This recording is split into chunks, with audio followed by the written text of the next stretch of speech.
안녕하세요. 서초소망교회 주일 예배를 오신 여러분을 주님의 이름으로 환영합니다. 말씀 가운데 새 삶을 찾고 새 용기를 얻으며 주님께서만 충전해 주신 하늘의 힘으로 오늘도 한 발짝 나아가시는 바로 오늘 이 시간 되면 참 좋겠습니다. 오늘은 저희가 사실 1, 2월 동안 진행했던 이야기 권능자 시리즈 사도행전 1장부터 6장까지 이야기에 이어서 저희가 부활절을 지나 7장을 다시 시작합니다. 그리고 4, 5월은 7장부터 12장까지 6장을 다시 한번 권능자가 어떻게 사는지 시즌 2로 진행합니다. 그 첫 번째 시간이 되겠습니다. 스피킹 2라고 하는 부제가 붙었는데요. 원래 스피커, 우리가 6장부터 봤던 굉장히 많은 이야기들은 사실 설교를 대부분 베드로가 했습니다. 베드로가 여러 편에 걸친 설교를 했었고 우리가 스피킹 한다 그러면 스피커가 설교자가 베드로라고만 알면서 사도행전을 여정하고 왔는데요. 두 번째 스피커, 두 번째 설교자가 등장합니다. 그래서 두 번째 설교자인 스데반의 이야기가 되겠습니다. 그런데 사실 우리가 이미 2월 말에 만났던 6장에서 스데반의 모습을 보았었지요.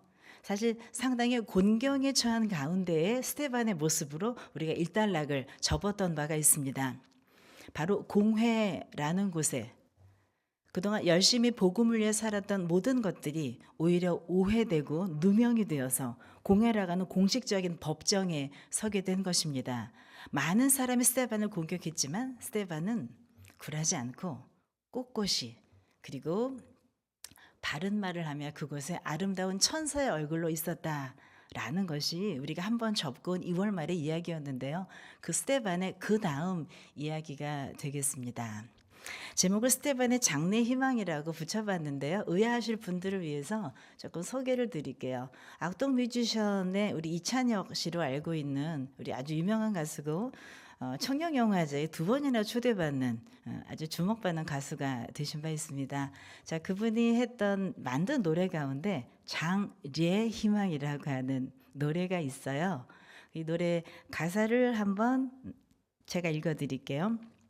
아는 얼굴 다 모였네 여기에 한 공간에 다 있는 게 신기해. 모르는 사람이 계속 우는데 누군지 기억이 안 나 미안해. 종종 상상했던 내 장례식엔 축하와 환호성 또 박수 갈채가 있는 파티가 됐으면 했네. 왜냐하면 난 천국에 있기 때문에. 그러니까 본인이 마지막 생각했던 자신의 마지막 순간이 이랬으면 좋겠다라는 바람을 이런 언어에 담아서 대중가요로 한 바가 있습니다. 자신의 장례식을 상상하면서 마지막 순간을 담았던 바로 이 구절구절의 이야기. 그런데 바로 이런 비슷한 이야기가 오늘 읽을 사도행전 7장에 펼쳐집니다. 스데반은 이찬혁의 장래 희망을 몰랐습니다. 알 수가 없었죠. 그런데 제가 보기에는 너무나 같은 결에 본인 안에 있던 것이 표출되는 바로 그 사건이어서 오늘 함께 나눠보고 싶습니다. 오늘 본문 제목을 제가 피날레라고 사실 잡았었는데 잡으면서도 조금 망설였습니다. 왜냐하면 피날레 하면은 끝을 연상한단 말이죠. 끝장, 마지막 모든 것이 매듭지어지는. 그런데 여러 예가 있지만 우리 잘 알려진 음악 가운데 베토벤 운명교향곡 한번 사악장 생각해 보실까요? 운명교향곡이 어떻게 시작하는지 모두 다 아시죠? 짜자자잔 이렇게 시작하기 때문에 우리 모두 다 압니다. 아, 저건 운명이야. 그런데 그 교향곡이 이렇게 서두에 시작하지만 이렇게 흘러가다가 사악장 거의 마지막 부분이 될 때 이 선율이 또 나와요. 다시 재현됩니다. 그런데 그냥 그대로 나오는 것이 아니고요. 이렇게 비장하고 음울하며 단조풍이 아니라 굉장히 빠르고 장조이면서도 승리하는 바로 그 숨결로 이 악장이 매듭이 지어진다는 것이죠. 그래서 생각해 봅니다. 모든 그 작곡을 하시는 분들 그 테마를 할 때 그 따오는 음상이 있는데 그 음상이 배치를 어디 하냐에 따라서 굉장히 다른 음악이 될 수 있는 것을 바로 여러 예에서 볼 수가 있습니다. 스테반의 죽음도 그렇습니다. 같은 죽음입니다. 그런데 이 죽음을 어떤 현장에서 보느냐에 따라서 굉장히 다른 명명을 할 수가 있습니다. 공회 앞에서 보면 이단자의 처형입니다. 예루살렘 거리에서 들으면 소요가 진압된 겁니다. 그러나 하나님의 시각에서 들으면 이것은 피날레가 아니라 서곡에 해당합니다. 하나님께서 앞으로 피날레, 엔딩 같아 보이는 이 지점을 어떻게 사용하시는지에 대한 심오한 이야기를 오늘 본문 가운데 보고자 합니다.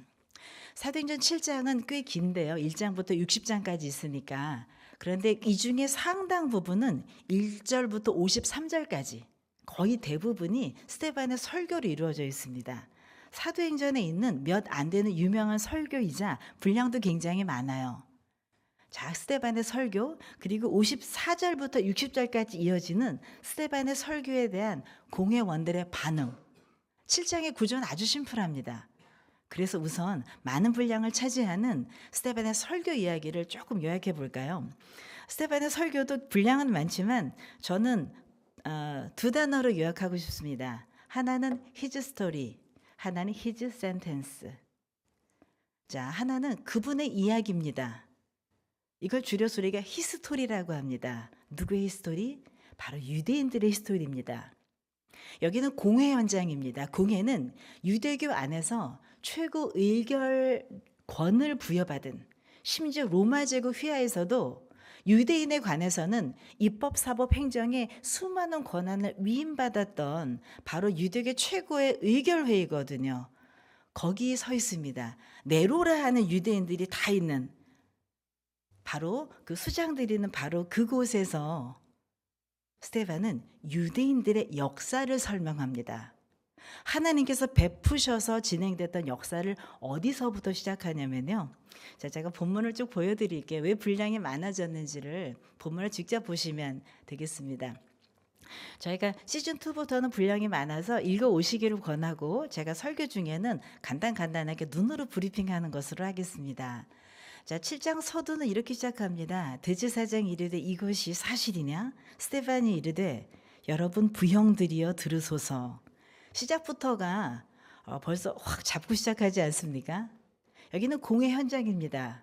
말하자면 피고로 소환된 이분에게 지금 발언을 하라고 하는 것이니 잔뜩 사실 긴장한 채 모든 권위를 갖고 계신 분 앞에 쩔쩔매면서 사법권을 가진 그 권위 앞에 사실은 엄청 위축된 모습을 시작을 해야 되는데요.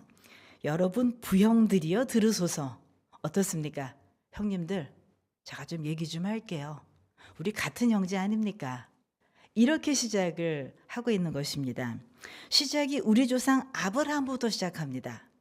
유대인의 역사를 어디서부터 출발점으로 삼느냐가 여러 갈래가 있을 수 있는데요. 아브라함은 우리가 믿음의 조상이라고 알 수 있을 만큼 아주 오래된 창세기 12장, 그야말로 족장의 역사가 시작하는 딱 그 부분에 제일 오래된 어른이거든요.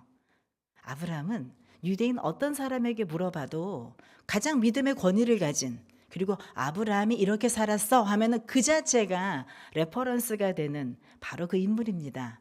근데 그 아브라함부터 시작을 해요.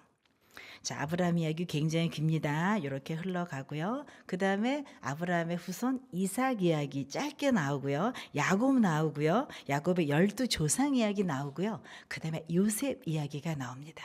요셉 이야기가 조금 길어요. 우리가 알고 있는 창세기의 스토리를 거의 잘 요약해서 요셉의 이야기로 이어집니다. 그리고 이어지는 게 여호수아로 갑자기 넘어가요. 잠시만요. 여호수아로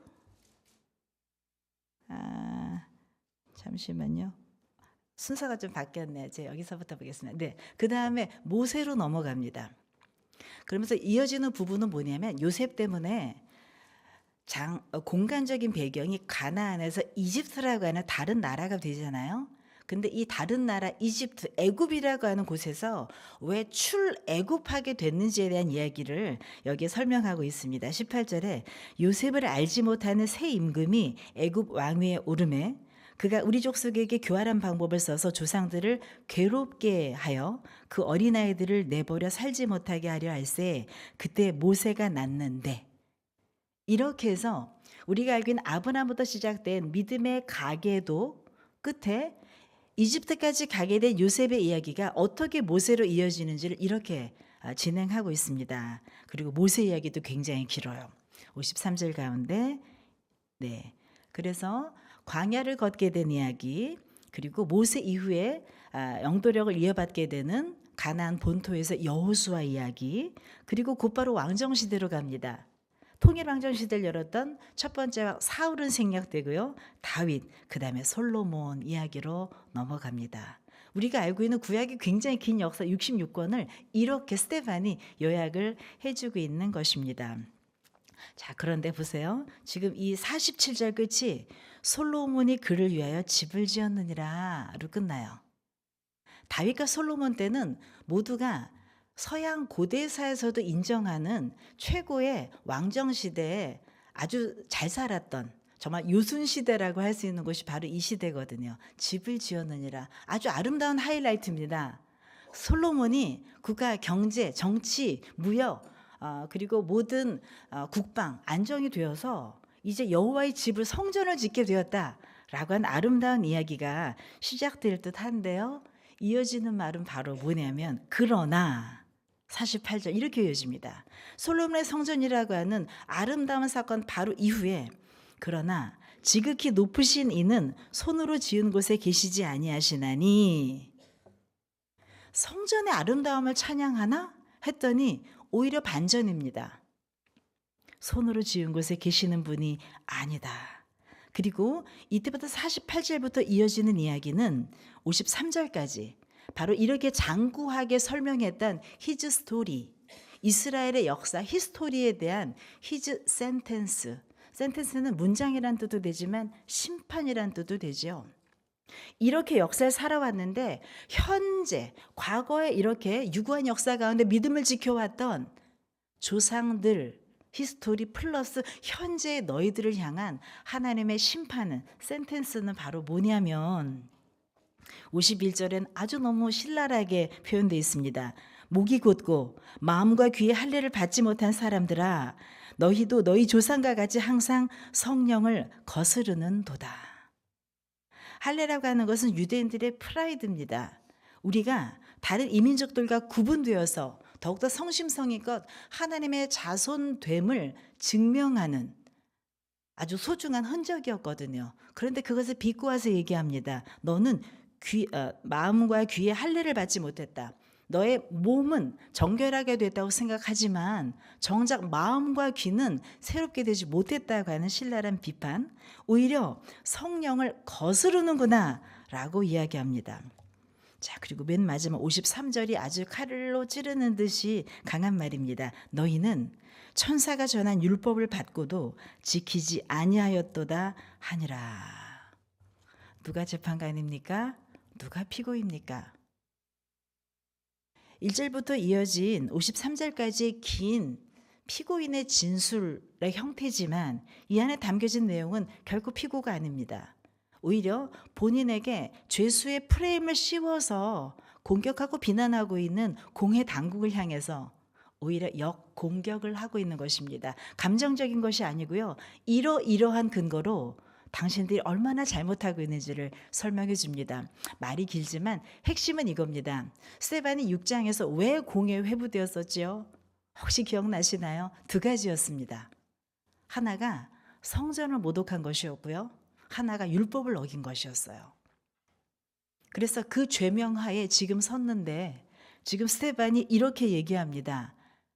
자, 이 가운데 나는 성전 모독한 적 없다. 하나님은 성전에 갇히는 분이 아니다. 손으로 지으신 그 공간에 갇히시는 분이 아닌데 너희가 생각하는 물리적 공간의 성전의 기준으로 나를 판단하는구나. 성전은 오히려 본질을 훼손하는 것은 당신들인데. 율법도 볼까요?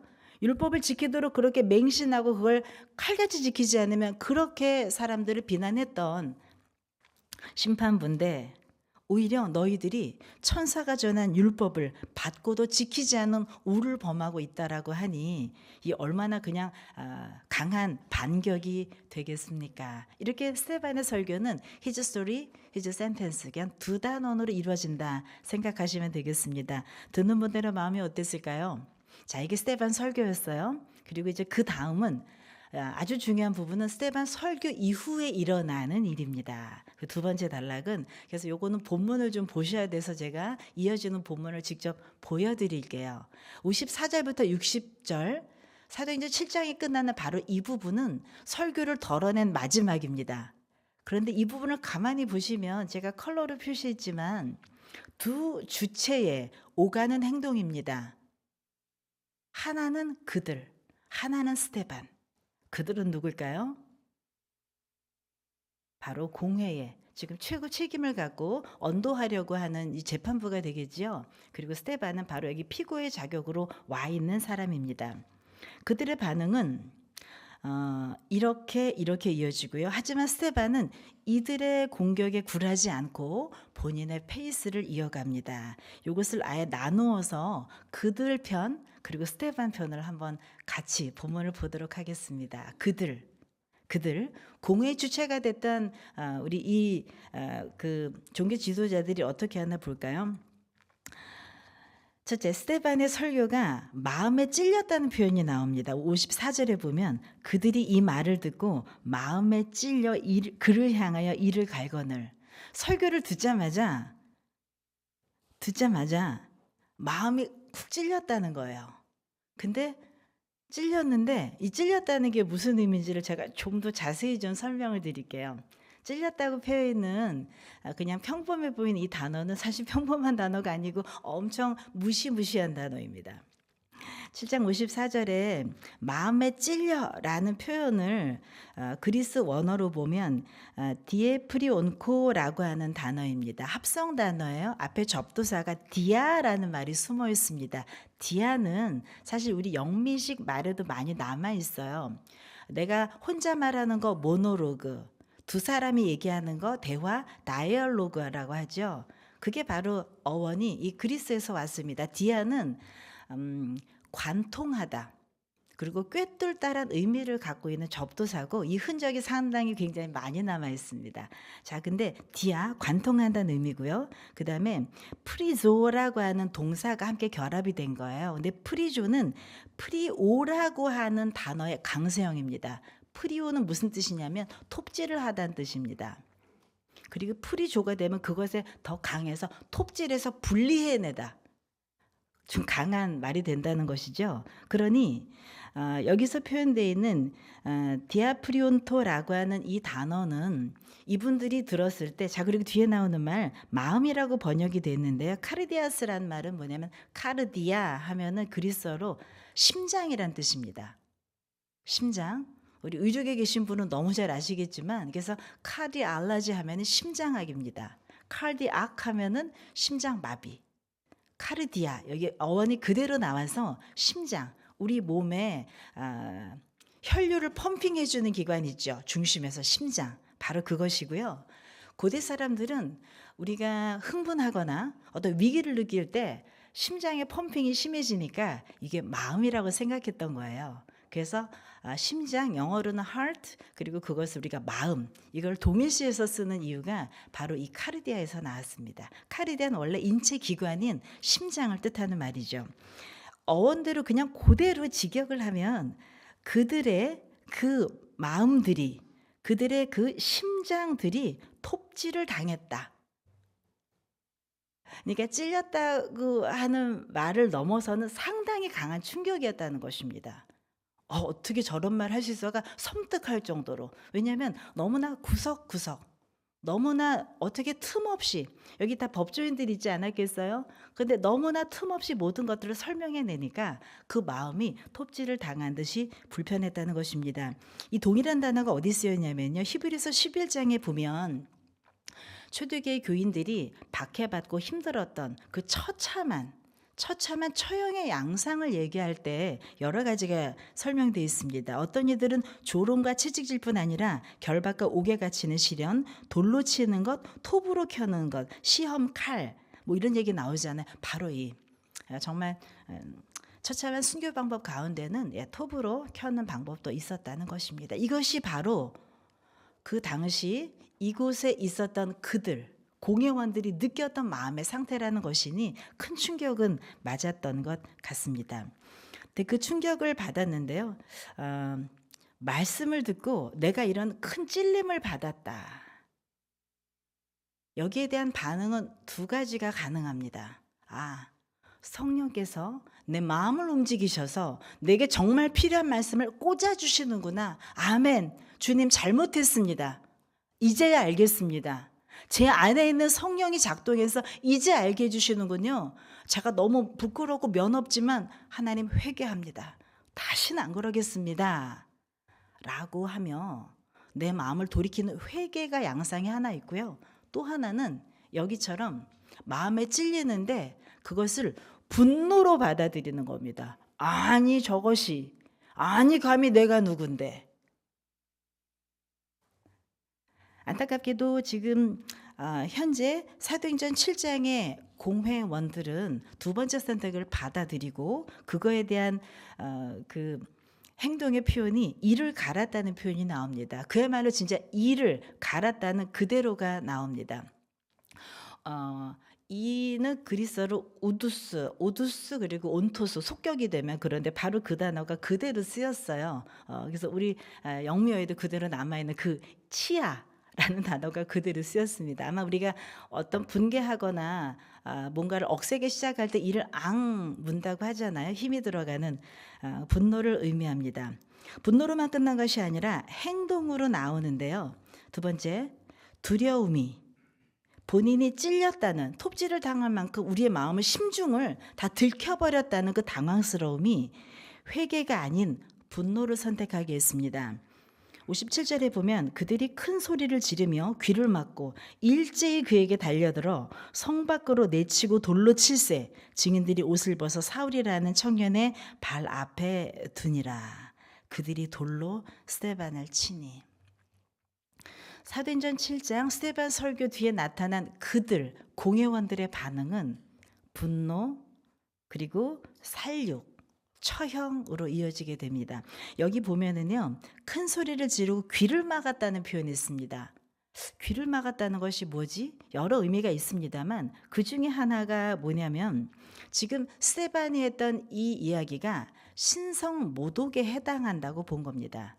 유대인들은 예수님의 이야기 그리고 자신들이 찔림받는 이야기에 대해서 반갑지 않은 사람들이에요. 근데 스데반이 그것을 조목조목 반박할 때 이것은 블라스파미, 진짜 신성 모독이다, 참남하다, 죽어 마땅하다를 뜻할 때 더 이상 들을 필요가 없다는 제스처로 귀를 막는 그 의식이 있습니다. 그러니까 벌써 진단을 한 겁니다. 그리고 일제히 달려들어서 여러 처형 방법이 유대인 사회에 있었습니다만 투석형이 정해집니다. 투석형은 그 당시 유대법 안에서 이루어지는 굉장히 극형 중에 하나였는데 바로 신성모독에 해당하는 그리고 율법을 넘어서는 큰일을 했을 때 공동체적으로 처단하는 방법이었죠. 그래서 돌을 들어 스데반을 칩니다. 성 안에서는 부정하기 때문에 성 밖으로 내서 스데반을 바로 치게 됩니다. 자, 그럼 스데반이 어떻게 그들의 모습에 반응하는지 볼까요? 55절에 스데반이 성령이 충만하여 하늘을 우러러 주목하여 하나님의 영광과 및 예수께서 하나님 우편에 서신 것을 보고. 시선이 다릅니다. 그들은 스데반을 향해 달려듭니다. 근데 스데반의 시선은 본인을 비난하고 공격하는 그들을 향하지 않고요, 상방 위로 하늘을 우러러 주목합니다. 그곳에 하나님의 영광뿐 아니라 예수께서 하나님 우편에 서신 것을 보게 됩니다.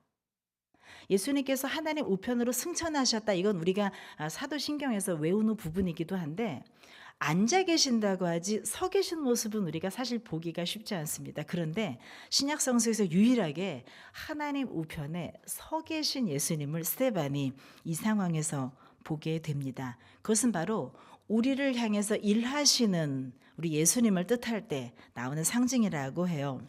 말하되 보라 하늘이 열리고 그 인자가 하나님 우편에 서시는 것을 보노라 하고 본인이 경험한 것을 그 앞에서 당당히 이야기하죠. 자, 그리고 돌로 맞으면서도 스데반이 한 일이 있습니다. 주 예수여 내 영혼을 받으시옵소서. 저들이 무엇을 하든 전 상관없습니다. 저는 이제 천국에 있으니까요. 자, 더군다나 더해서 이대로도 너무 훌륭한 엔딩인데 말하자면 편지의 추신 같은 추가 행동이 하나 덧붙습니다. 무릎을 꿇고 크게 불러 이르되 주여 이 죄를 그들에게 돌리지 마옵소서. 마치 우리 최근에 고난주간 맞이했지만 예수님께서 십자가상에서 정말 무지몽매한 백성들과 로마 군인들의 과격한 손길에 의해서 그 몸이 상하시면서도 하셨던 바로 그 가상칠언의 하나지요. 이야기를 스데반이 이 지점에서 하고 있다는 것입니다. 이 말을 하고 자니라. 이것이 바로 초대교회 최초의 순교자였던 스데반의 마지막 모습입니다. 스데반의 피날레입니다. 하지만 이렇게 잠든 스데반의 모습은 이것이 끝이 아니라 다음을 기약하게 만든 것이지요. 스데반의 이 순교와 처형으로 말미암아서 8장부터는 완전히 다른 세상이 열립니다. 사도행전 전체 28장까지 있거든요. 최초의 순교자가 7장에 나왔어요. 그리고 앞으로는 굉장히 반경과 스케일이 다른 일들이 예비되어 있습니다.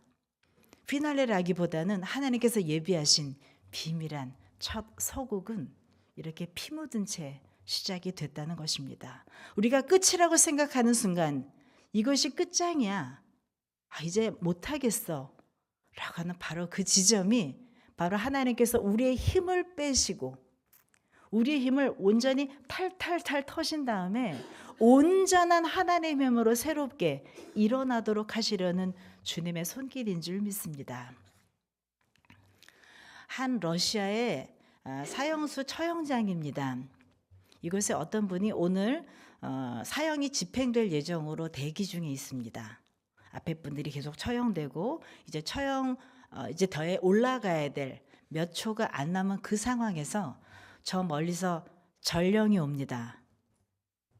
그리고 급작스럽게 저 상부의 지시로 사형이 유보되죠.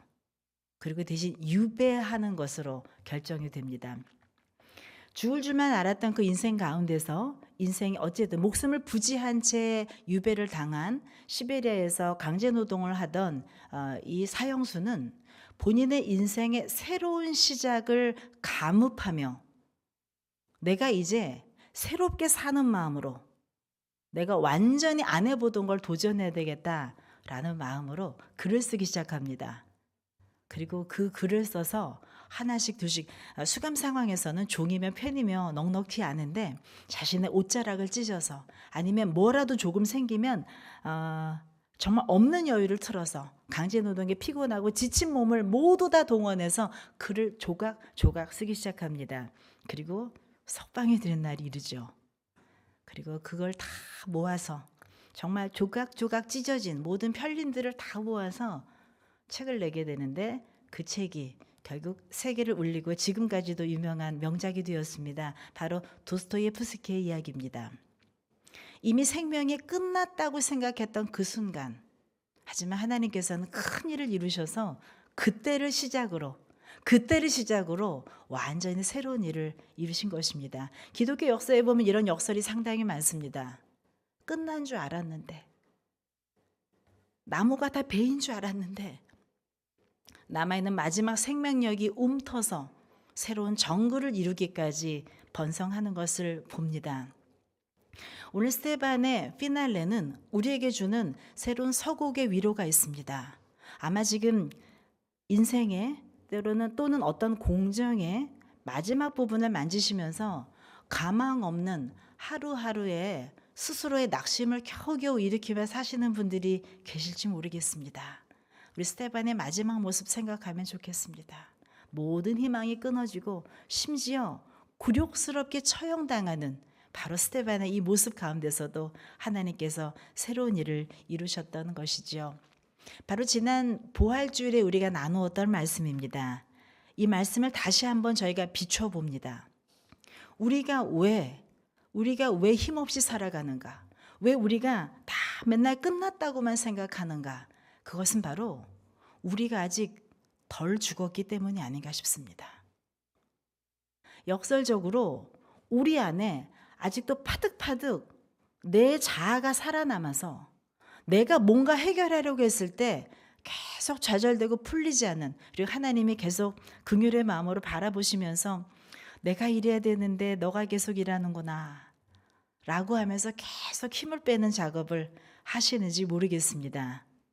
만약에 말씀 앞에서 부대낌을 느끼신다면 공회원들처럼 분노하면서 반응하는 것이 아니라 무조건 하늘을 향해 꿇어봅시다.